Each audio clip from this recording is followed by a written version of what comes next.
Hey everybody, it's Sarah Fitzgibbon here. I just wanted to jump on today. I'm actually at the Westin Hotel in Sydney, very exciting for me. I'm here for a marketing conference this weekend, which is just just up the road. But I was lucky enough to be able to take my husband out for the night last night. It's his birthday coming up. So I guess when I was looking online, if you're anything like me, you want to get a good deal and something that's good value, but not something that's the cheapest place by far. So we were really lucky that the Westin was available at a good price. So we had this beautiful room, and I just wanted to share a couple of the customer experience touches that I noticed while we were here. So, I mean, these are a high-end establishment, and they're a chain, so they're global. So you know that they've put the dollars into the market research, so anything that they implement is well thought out and probably worth considering. So a couple of the things were that the main thing really is that they've done a bit of a rebrand. So they're very, I would say they've got a wellness focus now. And you might have seen that they've been talking about it a lot in hotels, and there's even a few hotels or boutique hotels that and chains who have created new sub-chains where they focus on that wellness customer. So the Westin in Sydney, it's in Pitt Street Mall, so it's in the centre of the city. But obviously, they have to appeal to sort of everyone.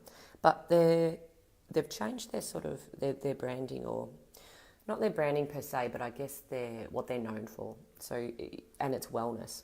So I noticed a couple of touches. I'll just flip the camera around so I can show you and talk about them, and how this is how you might be able to implement wellness stuff within your business. So I'll just flip it around. Oh, cool. Okay. So the first thing I guess I noticed was these. So these are the room cards. And you'll see that they have a sleep well and feel well.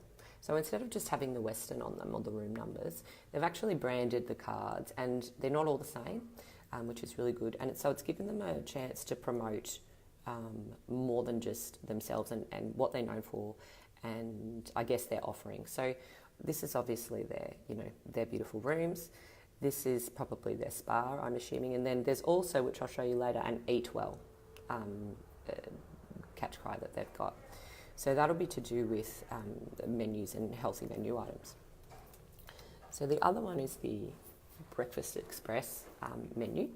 So a really affordable, quick option for people. And you'll notice the menu options on there. There's, the standard eggs, the muesli, and also the acai bowl.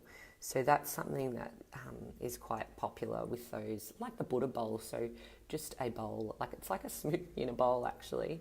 So it's a nice, really affordable option, and so Breakfast Express, so it's a really quick option.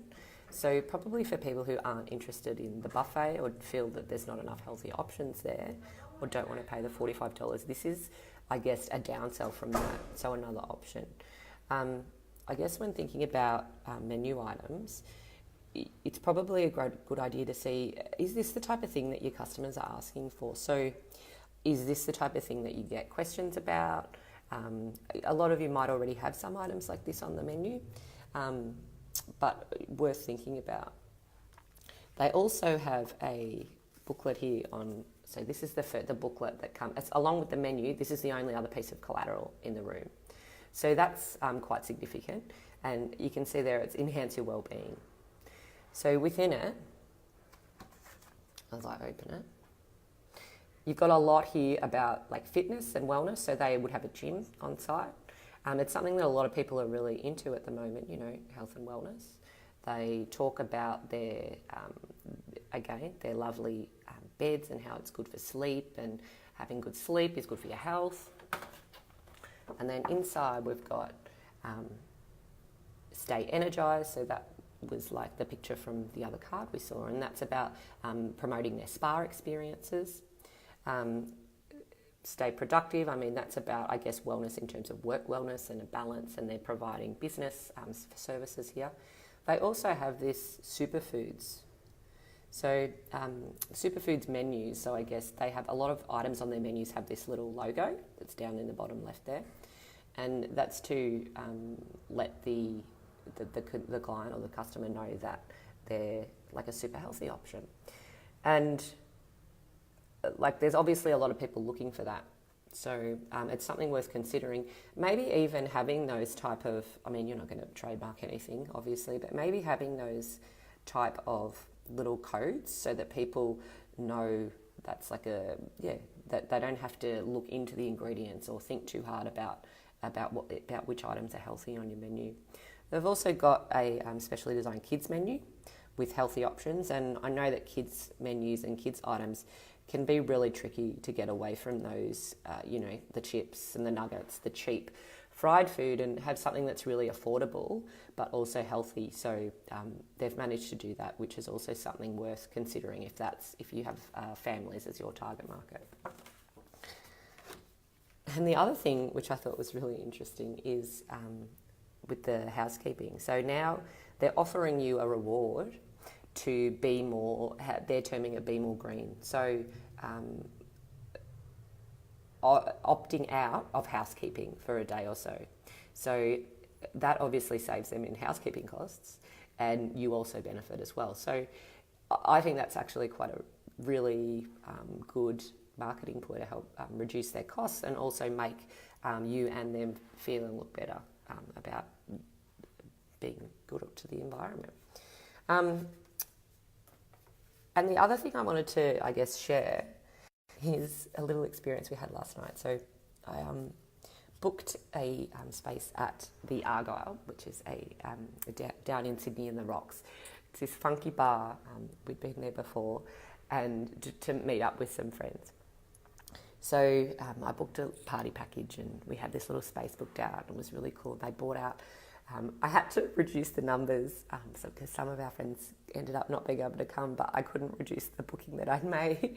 So they bought out all this wine and all this food, and there was only 6 of us, and at the start until some of the others got there, and it was pretty hilarious. But out of the 6 of us, there was 2 of my friends that aren't drinking alcohol at the moment, and the consumption of alcohol is really reduced in recent times, especially with younger people. But I think also with, those that age, I mean, I'm 36, so within that sort of 25 to 45-year-old age bracket, it's people that have a focus on health and wellness, and they still like socialising. They like going out dining, they like eating, they like spending money on food and drinks, but they don't want an alcoholic alternative. So, well, they want an alternative to an alcoholic beverage. So my friend went up to the bar and he said, they're like, what do you want? And he said, I'm not sure, what non-alcoholic options have you got? And the bar staff were like, like looked around. Obviously, it wasn't something that they'd been prepped for. I'm not sure if it's something that they're asked for often, but I would suggest that if you've got a bar, you should be considering this. So eventually he said, we have Coke. Like, I assume they have, maybe they don't even use Postfix there, which is fine. But he said, we have Coke. And then eventually he was like, my friend Matt was like, well, do you have soda water? They were like, yeah. He's like, do you have bitters? They're like, yeah. He's like, well, I'll have a lemon lime and bitters and a lime and soda. And so there was alternatives there, but the staff member just wasn't prepared, and it really detracted, I guess, from the customer experience for my friend who wasn't drinking. And he probably also felt a little bit unwelcome, or that wasn't the type of customer that they were looking for. So, I guess I urge you to consider, if you've got a bar or you're selling alcohol at all, to definitely look into having non-alcoholic alternatives. And you probably do have them, but have your staff prepped on that for those questions and how to answer them and the different type of non-alcoholic offers that you have.